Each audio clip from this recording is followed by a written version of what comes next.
Hello and welcome. My name is Mark Blatstein, the physician founder of Physician Presentence Report Service. Today, I'm going to go through the different medical care levels that are available in the Federal Bureau of Prisons. Healthcare is delivered through four levels. Care level one, which is individuals under 70 years old who are healthy and rarely need to see a doctor and on barely very limited medications. Care level two is the majority of the population. It should function more or less like a general family practitioner's office. You'll have, whether you have diabetes or no matter what illness you may have, anxiety, depression, all these are all controlled with medications, and you're seen not more than quarterly. Care level three. Care level three is one level below hospitalization care. In other words, for care level three, you need the care, but it's not available 24/7, 365. It's not available around the clock. You may need assistance with activities of daily living, in which case there are inmates that are inmate assistant or companions that are there that are assigned to you. If you have cancer that's been in remission less than 1 year, advanced HIV disease, severe mental illness, it's in remission with medication, severe cognitive heart failure, and end-stage liver disease, these are all care level three. And they are, for the most part, either close to a care level four facility or very close to your community hospitals. Care level four, this is 24/7, 365. It's an aging population that, people are living longer and they're being kept in prison longer. Although the crime rates are down, those that are incarcerated are increasing. So if you're not able to, be able to perform activities of daily living, what is that? It's caring for yourself, going to the bathroom, brush your teeth, taking a bowel movement, showering, feeding yourself. If you're not able to do that, then they have inmate companions for you. So it's such as caring for oneself, performing manual tasks, eating, sleeping, walking, standing, sitting, reaching, lifting, bending. It's where you need care 24/7, 365. If you're on cancer active treatment, you're on dialysis. I'll go through this again. They have kidney dialysis. They do not have liver dialysis. You're quadriplegic. You've had a stroke of head or type. You have had a stroke or head injury. Your major surgery. If you've had major surgery, they will keep you in the care level four facility. And then as you're weaned off of pain medicine, do not expect pain medicine when you go back, when you leave a care level four facility. You have acute psychiatric illnesses, which means they cannot put you into general population, high risk pregnancies. And so I'm going to go through the different prisons with you, or the locations with you at this time. And I will move my picture. There we go. And let's see. Butner is in North Carolina. This is considered the gold standing in the Federal Bureau of Prisons. They provide psychiatric care, cancer care. You can't see this. Cancer care, all types of medical care, not much in the dialysis. So you can see it's located out north of Raleigh. They have, not only do they have the medical center, but they also have a Butner low, then there's a Butner medium, there's a camp there also. Because you don't want to choose to just go to a federal medical center, because where you may need hospital care on the outside, when you get into a medical center, first of all, you may not get the care anyway. Two, there are staff shortages, which means there's not enough nurses and doctors to go around, so the care may be delayed. You may not be available, or if it's available, if it's with a long wait time. If they have nurses that they're short of, this all allows for it complete. It makes it not a great stay, and it doesn't speak well for the Bureau of Prisons. But there is a staffing shortage throughout the Bureau of Prisons. It's going to roll over into medical care and healthcare. It's a primary referral center for oncology, chemotherapy, radiation, and as I'm saying, cancer, all types of medical problems, dialysis, not much, psychiatric problems. And so they can provide all of this in North Carolina, but you do not want to go to just pick a hospital because you think it's going to be better. They house violent and nonviolent, inmates. So it's not good. Carswell, for women, located in Fort Worth, Texas. They have a medical and psychiatric referral center for female inmates, all specialties. But again, they're specializing in psychiatric and all medical conditions. I'm not sure they have lots of staff, community-based consultants. Another thing to keep in mind is that you may get to go to an outside consultant, and that consultant in a specialty may recommend a certain type of treatment. Once you come back to the prison is not obligated to provide that care to you. All they had to do was send you for the consult. Don't ask me why, but it's up to the prison whether they want to give you that care. So that's pretty crazy in my estimation. Federal Medical Center Devon, make this clear here.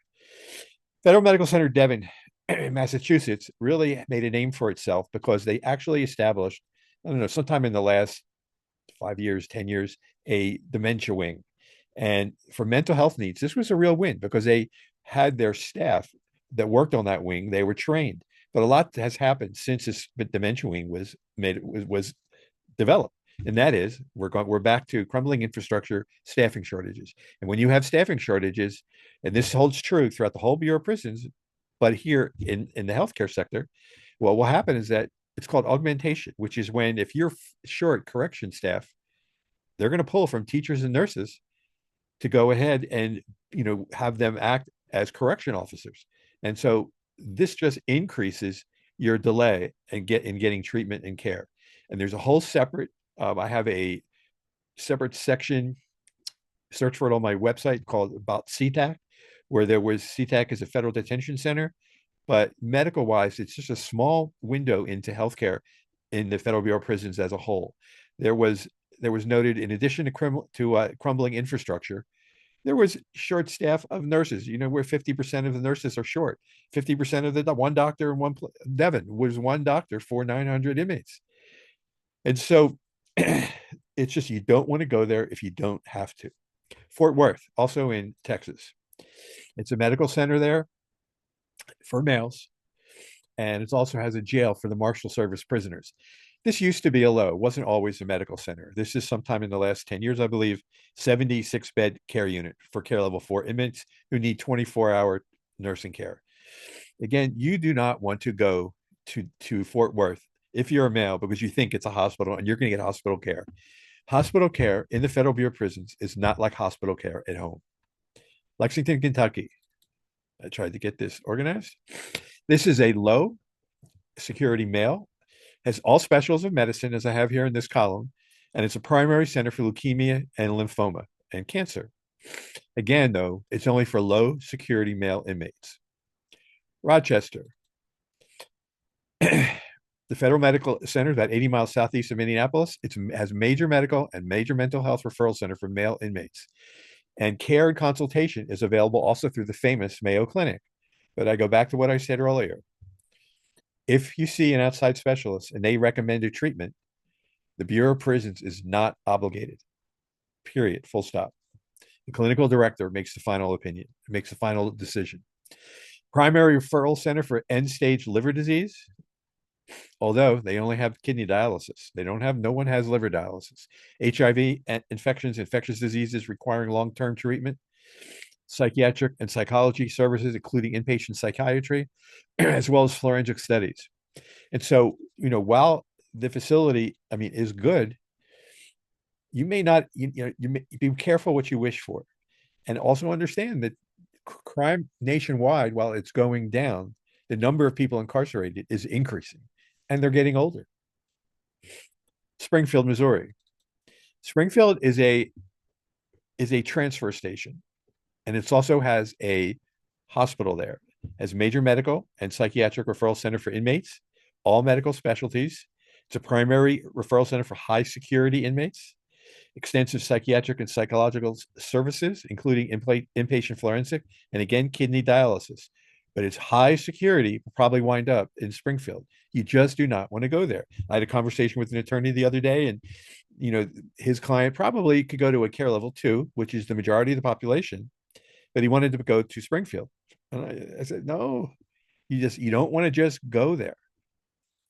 And so I'm going to go ahead and shrink this and go back to parts of this particular slide. This is on my website. Medical care is delivered to care levels.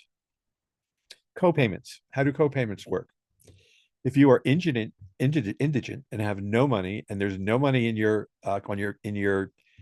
bank account, or your I forget what's called, True Links, it's on the tip of my tongue. But if you show that it's under $6, you will get all the medications for no charge. If you injure someone in a fight or an altercation, you will be charged the co-payments that go along with treating that person.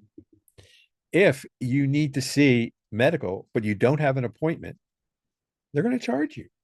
And if you have a big fever, if you have a correction officer, you can only get a referral there either for chronic conditions, which you already have appointments made, or if you have a medical person scheduling the appointment for you.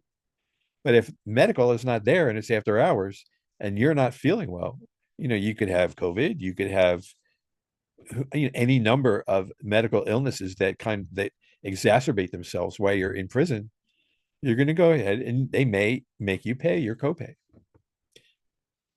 Formulary and non-formulary. You want to check and make sure that the drugs you're taking, I speak to too many people where the attorneys really haven't checked the drugs that they're taking to make sure they're available. So like every insurance company, they have drugs that they consider are on formulary and they have drugs that are non-formulary. They're both are generic. If they're on formulary and they're in your PSR, pre-sentence report, which means you're prepared when you go to your pre-sentence interview with all your medical files, all your whole medical record, you probably will get the medication, but it's not guaranteed.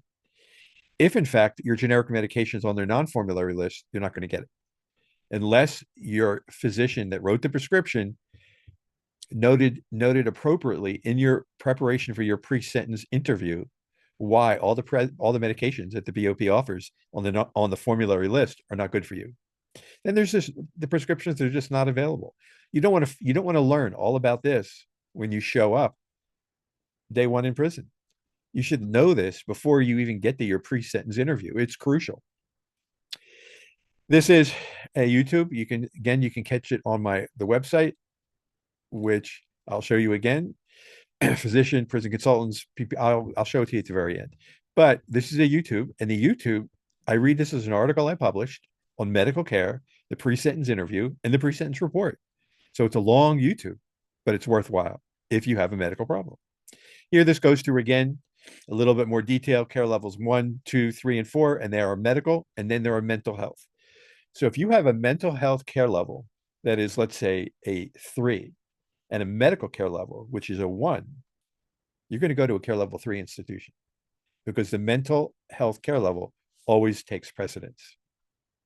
And I can go into that's a longer YouTube. This is another YouTube that you can listen to, but it goes through where you want to prepare for your interview, medications. If you've taken vaccines, if you're someone who doesn't care about COVID, fine. But if you take the normal influenza vaccine, you've had chickenpox, smallpox, all these vaccines, everything, your medical record needs to be complete because we're not going to have a COVID outbreak again, hopefully in my lifetime, but we will have one worldwide again. But you want to make sure that all of your records are nice and clean and organized before you get to your pre-sentence interview. Specifically, you want to have in your preparation for your interview, know your management variables, your public safety factors. You don't want to be considered a kingpin in whatever your crime was. And if you have a job offer for when you get out of prison, that is, if you own a business and the business was not part of your charge, you can work there. Pure and simple. If you have a letter saying that these people are willing to hire you, then it's a great letter. Here, the reason people read the news is because the bad things that happen to people. This individual, I forget the guy's name, but the judge, Roy Dalton, held the Bureau of Prisons in contempt. Bardell is the person's name. Essentially, they weren't treating him. He had cancer. He was left to wallow in his own filth. And by the time they let him out of prison, they took him to Fort Worth Airport or Dallas Fort Worth. They left him on a bench, took the wheelchair that he needed to get around. And if it wasn't for Good Samaritans who helped him get on a plane and get home, he would have just soiled himself and sat there on that bench. And he would not have been allowed to leave prison. And this is not a medical center. It's a low security Seaganville. He would have died there. But he was able to use the administrative remedy process, which is where when you're home, we all call lawyers. In the Federal Bureau of Prisons, you need to go through their administrative remedy process. As you get before you get to your interview, if you have a medical record, you want to make sure that you have all of your information from all of your doctors. Don't wait till the last minute to collect it because medical staffs, hospitals, they're busy. And so you need to have all of that information ready for them, whether it's CT scans, MRIs, PET scans, nuclear tests, If you've had, if in fact you need surgery and you just don't have time to have the procedure done, but all of that pre-admission testing you've had done by your surgeon and other physicians, now your attorney can recommend a federal medical center for you that will do that, where they will do that surgery. And you can go in and the judge will include that in the order. Mind you, the Bureau of Prisons they do not take orders from the court regarding medications or treatment. But if you're not able to do activities of daily living or to get around or to work, but you still have to go to prison and the surgery was going to be done, but there's no time to do it, there are those that have been able to get the surgery done while they're there if they weren't able to have that done at home. Most of us, though, are going to want to have the surgery before we get there. And that is pretty much it. This is the medical care in federal prison. You can go here to pprsus.com. Questions, give me a call, 240-888-777-8. I'm more than willing to, answer your questions. If you want to engage my services ahead of time, it doesn't have to be medical. You can be the healthiest person in the world, but you still want to get the least amount of sentence that you can. But this has been a brief overview. And I title it, Recent Medical Care has been under scrutiny at the Federal Bureau of Prisons for many reasons. I hope you have a good day. I appreciate you taking the time to listen. And thank you. Have a good day and stay safe.